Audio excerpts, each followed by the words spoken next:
उससे पहले कि प्रार्थना कैसे की जाए, मैं आपको बता रहा हूं प्रार्थना कहां से की जाए। हालेलुया। मैंने पहले बताया 2 विश्वासी 6 घंटे प्रेयर, एक ऊंचा एक नीचा। बाइबल में पढ़ो, परमेश्वर ने कहा बाइबल देना, इसी बाइबल में पढ़ता हूं। आप घर जाकर पढ़ें।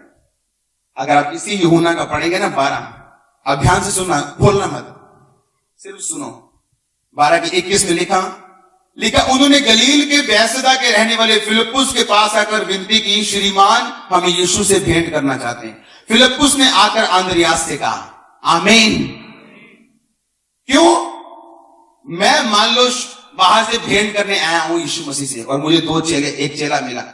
मैंने कहा फिलिप्पुस मुझे यीशु से मिलना है। फिलिप्पुस अंद्रियास से बात करने गया। क्यों? ये डायरेक्ट नहीं बात परमेश्वर मिला सकता मेरे को? कुछ चेले आपको डायरेक्ट नहीं मिला सकते। आप समझे नहीं मेरी बात को। उसको अंद्रियास की जरूरत पड़ी, उसने अंद्रियास से बात की। अंद्रियास और ये इकट्ठे मुझे यीशु मसीह के पास ले गए। यीशु मसीह के पास 3 चेले रहते थे, पतरस, याकूब और यूहन्ना। ये सबसे करीब थे। मुर्दा जिलाना है, बाकी 9 बाहर, ये 3 साथ। परमेश्वर पहाड़ पे अपने रूप को चेंज कर रहे हैं, बाकी 9 नीचे, ये 3 साथ। ऐसा क्यों? परमेश्वर पक्षपात नहीं करता, पर आप किस नॉलेज के प्लेटफॉर्म से परमेश्वर के सामने जा रहे हैं। पहले मैं आपको सीधा ये बात नहीं बताना चाहता हूं कि प्रार्थना कैसे की जाए। मैं आपको ये बताना चाहता हूं आपकी किस जिंदगी की प्लेटफॉर्म से वो प्रेयर की जाए। इसलिए मैंने आपको पहले बताया कि आपकी लाइफ में किसी पास्टर की बुराई नहीं होनी चाहिए, चाहे आप जिस मर्जी छोटी से छोटी चर्च से निकले, उस पास्टर की भी नहीं। हालेलुया। कितने मेरी बातों को समझ रहे हैं? आज आपकी जब लाइफ ऐसी हो जाती है कि आप संडे और वीरवार आप इसलिए आते हैं कि आपकी लाइफ चेंज हो, आपको वचन का पता चले, आप गहराई में जाएं, उसके बाद आप प्रार्थना करना जरूरी है। लेकिन प्रार्थना से पहले जिंदगी होना जरूरी है। कितने मेरी बातों को समझ रहे हैं? जब आप इस बात को समझ गए कि हाँ मेरी लाइफ में इतनी प्रेयर होनी चाहिए, और जब आप गैर भाषा में प्रेयर करते हैं, फिर आत्मा आपको झिलाता है, फिर आप अपनी भाषा में प्रेयर करते हैं, फिर आप खत्म हो जाती प्रेयर, फिर आप गैर भाषा में जाते हैं, फिर वर्शिप में जाते हैं, फिर आत्मा आपको बताता है, वो प्रेयर सबसे कामयाब प्रेयर होगी आपकी जिंदगी में। ना कि वो जो आप रट्टे लगा के प्रेयर मारते हैं परमेश्वर के सामने, राशन लिस्ट की तरह परमेश्वर के सामने प्रेयर लेके जाते हैं। वो प्रेयर इतनी रिजल्ट लेके आएगी जितनी ये प्रार्थना रिजल्ट लेके आएगी। हालेलुया। फिर आप देखेंगे, अगर आप किसी भार उठाने वाले से, ओलंपिक वाले से मिलो, जो नीचे से भार उठा के और ऐसे ऊपर उठाते हैं, आप बोलो आपने वार्म अप नहीं करना, सीधे जाओ डायरेक्ट उठा लो, वो उठाएगा नहीं। और दूसरी बात, उससे उठाया भी नहीं जाएगा, हाँ या ना। उसी तरह कुछ केस ऐसे हैं, दुष्ट आत्माएं ऐसी हैं, कुछ चीजें आत्मिक ऐसी हैं जिन्हें आप डायरेक्ट आधे घंटे में हमला नहीं कर सकते। प्रार्थना में जाऊं गहरा के ना जाऊं, कुछ चीजें ऐसी जिनमें आप डायरेक्ट हमला नहीं कर सकते। नानी की लाइफ में मैरिटल प्रॉब्लम, मैरिज की प्रॉब्लम, पति के साथ बनी नहीं, मम्मी नहीं बनी, अब लड़की की बारी है, उसकी लाइफ में वही चल रहा है। ये क्या है? ये श्राप है, ये कर्स है। आप इसे आधे घंटे की प्रार्थना में सॉर्ट आउट नहीं कर सकते। दादा फेल, पापा फेल, अब वही लड़का फेल। कारण क्या है? आत्मिक कुछ ऐसे कारण जिसे आप 2 घंटे की प्रार्थना में या 3-4 लाख की कमेटियां उठाकर और काम में डाल के सॉर्ट आउट नहीं कर सकते। कितने मेरी बातों को समझ रहे हैं? उसके लिए आपको प्रेयर में जाना पड़ेगा। और वो प्रेयर जो मैं आपको बता रहा हूं, जब तक आप शैतान पे गुस्सा नहीं करोगे, वो बैठा रहेगा कुंडलियां मार के। मैं आपको बता रहा हूं, वो बैठा रहेगा। आप कंफर्टेबल हो, वो भी कंफर्टेबल है। कितने आज इन बातों को समझ रहे हैं? आपको स्पिरिट में जाना, जब आपको 1 घंटा 1.5 घंटा प्रार्थना में हो जाए, आप फील करेंगे आपकी बॉडी टूट रही है, पर आपकी स्पिरिट जाग चुकी है। एक प्रेयर का माहौल बन चुका है, एक आत्मा आप पे आ चुका है, एक अभिषेक आप पे आ चुका है। आप भूल चुके हैं सब कुछ, अब सिर्फ प्रार्थना आपके अंदर है। और आप रिजल्ट देखेंगे, फिर आप देखेंगे जो डांट रहे हैं आप शैतान को, वो जा रहे हैं। आप रिजल्ट देखेंगे सब बातों का यीशु मसीह के सामर्थी नाम में। आज प्रैक्टिकली समझ आ रहा है कि नहीं आ रहा कि प्रार्थना होनी चाहिए, पर उससे पहले आपकी जिंदगी भी सही होनी चाहिए। किस नॉलेज के प्लेटफॉर्म से आप ऑपरेट कर रहे हैं, ये मायने रखते हैं, ये मायने रखते हैं। आप चाहते हो ज्यादा मेहनत करके थोड़ा रिजल्ट लेना, तो कुछ भी करो, किसी के खिलाफ बोलो, कुछ भी खाओ, कुछ भी पियो, कहीं भी जाओ। लोग मनाते हैं हैलोवीन पार्टी, हैलोवीन बोलते हैं, क्या बोलते हैं, उसमें भूतों के जैसे शक्लें लगा के लोग डराते हैं, उसे मनाते हैं। एक्चुअली शैतान उनके अंदर ऐसी बातें डाल रहा है, अगर वो प्रेयर में बैठ जाएंगे तभी भी निकलेंगे नहीं वो, और बाद में बोलेंगे मेरा काका बड़ा शैतान है जी, पढ़दा नहीं, साड़ी कुड़ी देखो 14 साल की बिगड़ दी जाती है। आप खुद ही तो बोल रहे थे हैलोवीन पार्टी में उसको तमगा देके, उसके दांत बना के, अब जो वैसा व्यवहार कर रही है, अब क्या प्रॉब्लम है आपको? खुद ही तो डाला है आपने उसको उसके बीच में। हालेलुया। अलग रहना है कि नहीं रहना है? रिजल्ट आप अलग लोगे यीशु मसीह के सामर्थ्य नाम में। ये फाइट में लाखों यहूदी एक तरफ, शद्रक मेशक अबेदनगो दानियल एक तरफ, लाखों की संख्या एक तरफ। जो राजा बोले वो करो, मूर्ति को दंडवत करने के लिए बोलता है कर दो, जहान है तो जहान है। शद्रक मेशक अबेदनगो और दानियल नहीं करते। रिजल्ट लेना है कि नहीं लेना है? वंश बदलने के नहीं बदलने हैं? आप चाहे छोटे से छोटे क्यों नहीं है, आपकी प्रेयर में उतनी ताकत है जितनी मेरी प्रेयर में ताकत। मैं आपको बता रहा हूं, परमेश्वर सुनता है आपकी, पर आपको बताने वाला चाहिए कोई कि वो कैसे सुनता है। आमीन। टोया पट्टिया टोया पारता, मिट्टी पट्टी उसे मिट्टी टोया पारता, क्या बड़ी मेहनत की थी, सारा दिन हो गया मेहनत करते, कुछ बना है, कुछ हुआ क्या? टोया पट्टिया टोया पारता। आपने पड़ोसी को बोलो टोया पट्टिया टोया पारता। शाम ਨੂੰ बहुत मेहनत की थी जी, बड़ी मेहनत, दिन रात जी मेहनत की थी, बहुत मेहनत की थी, रिजल्ट नहीं आया। मेहनत बहुत की थी, पसीना आ गया, कपड़े जो स्मेल आ रही पसीने, बहुत मेहनत। कितने मेरी बातों को समझ रहे हैं? पूछो अपने आप से, जो मुझे चाहिए उसके लिए मेरी इतनी प्रेयर है या नहीं? पूछो अपने आप से, पूछो अपने आप ਨੂੰ कि मैनू चाहिए की है, मेरी लाइफ की सब तो बड़ी गवाही की है। फिर सोचो और पूछो अपने आप ਨੂੰ कि मेरी प्रेयर है इन्नी की परमेश्वर मेरी जिंदगी से काम मैनू दे सकता। 1 घंटे की प्रेयर से काम नहीं होया, कितने घंटे करोगे? 2 च नहीं होया, कितने घंटे करोगे? नीचे आने का कोई रास्ता नहीं है, वापिस जाने का कोई रास्ता नहीं है। बाइबल में लिखा जब रात हो गई और याकूब कहता है कि मैंने प्रार्थना करनी है, लिखा अपनी पत्नियों, बच्चों, भेड़ों, बकरियों, प्रॉपर्टी, नौकरों को सबको आगे भेजता और अकेला रह जाता है। हाँ या ना? अकेला रहते, लिखा रात को प्रार्थना करना शुरू करता है और पोफ पड़ते, यानी रात पूरी प्रार्थना करता है और सुबह एक दूत उसके साथ आके लड़ता है और वो दूत से लड़के जीत जाता है और परमेश्वर उसको बोलते हैं आज से मैं तुझे बदलता हूं और याकूब से इजराइल करता हूं। याकूब मतलब धोखा देने हारा, इजराइल मतलब शुद्ध मन वाला।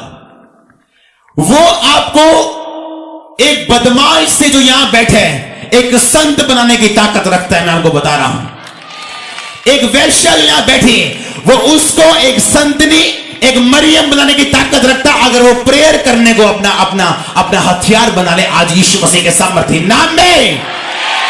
मैं आपको बता रहा हूं, जब मैं छोटा था, यानी मसीह में छोटा, मैंने जब लोगों से मिलना, मुझे कहीं रहने की जरूरत पड़नी या घर आना, मेरी एक शर्त होती थी कि मुझे एक अलग रूम चाहिए प्रार्थना करने के लिए। मैं लोगों के साथ प्रार्थना नहीं कर सकता हूं हर वक्त।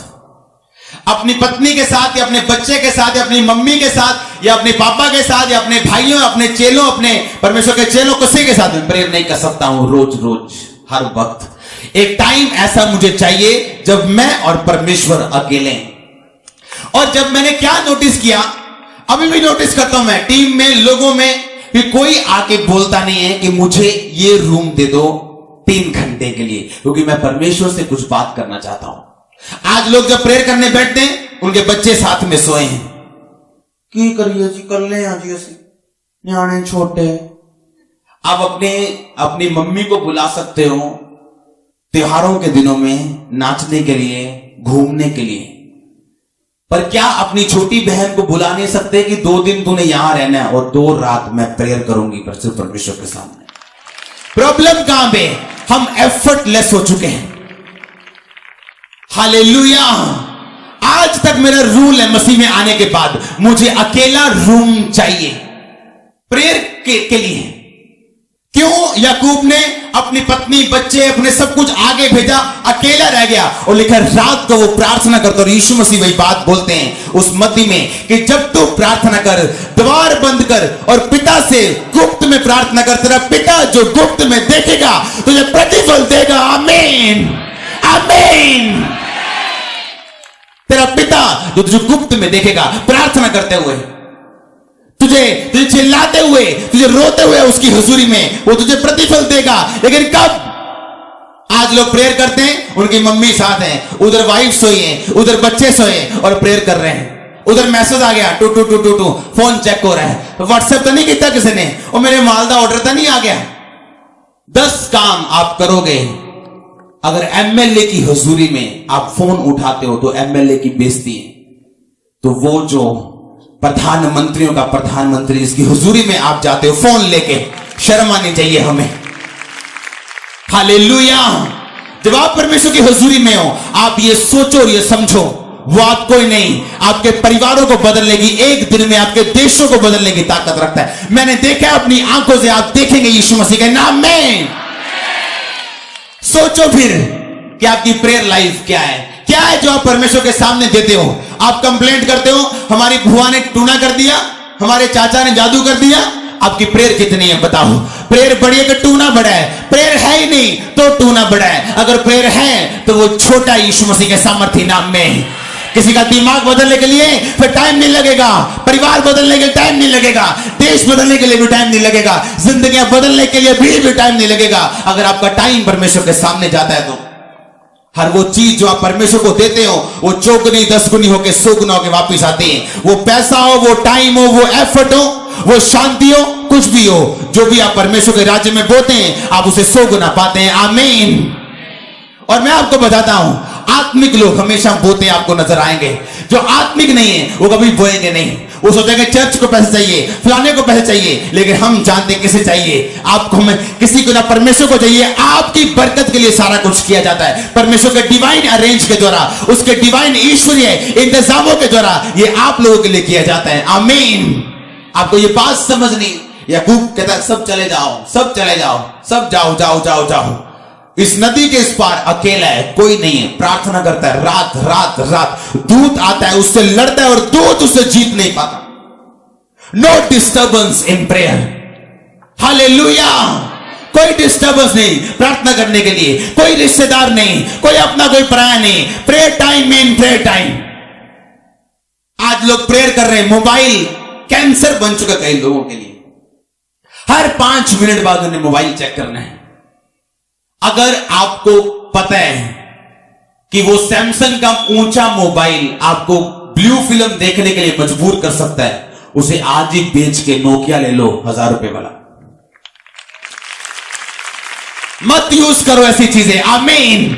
अगर आपको पता है तो, अगर आप वीक है तो लिखा व्यभिचार से भागो। यूसुफ ने उसको काउंसलिंग नहीं दी। नहीं नहीं मैं तेनू दसदा, तू बहन मैं तेन वचन दसदा।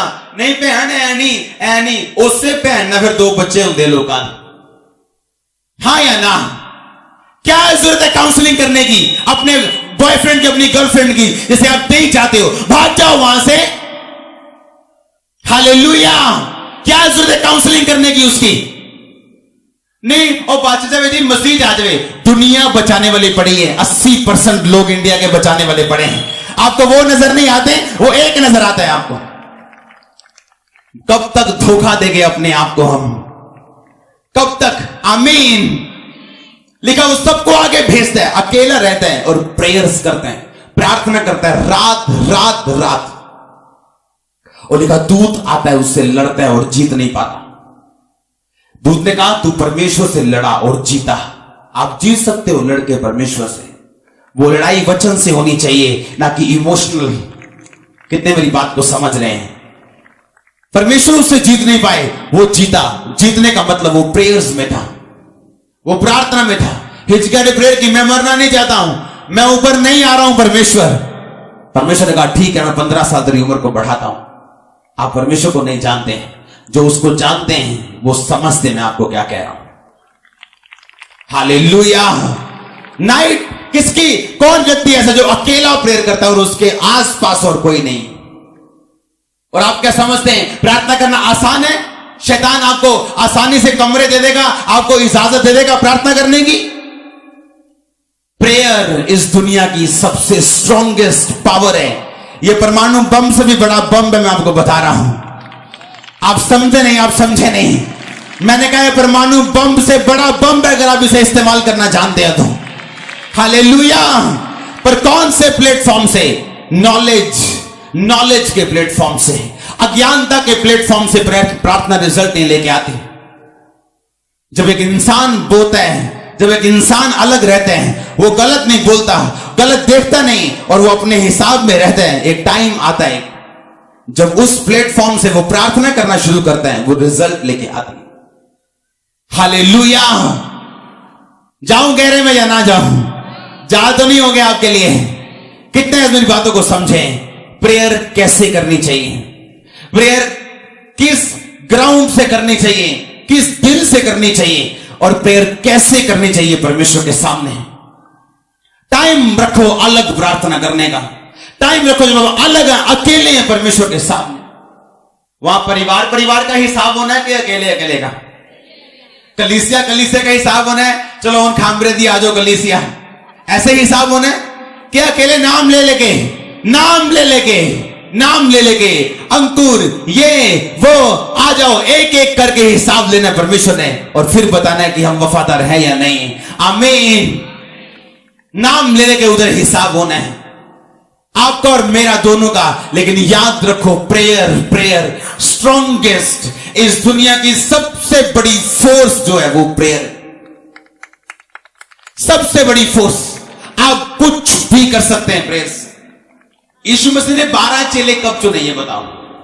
फुल नाइट प्रेयर करने के बाद उसने 12 चेले चुने। ऐसा क्यों हुआ बताओ ये बात? बाइबल में लिखा वो मनुष्य का पुत्र था। कौन था?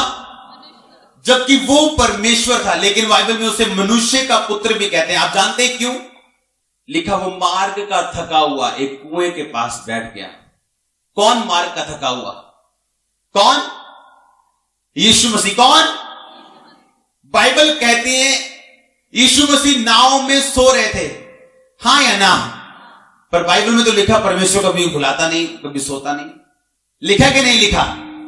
परमेश्वर सोता है कभी? उसे उबासियां आती हैं, वो सुस्ताता है कभी? 5 मिनट की झपकी लेता है कभी? पर बाइबल में लिखा यीशु मसीह नाव पे सो रहे थे। तो क्या परमेश्वर सो सकता है?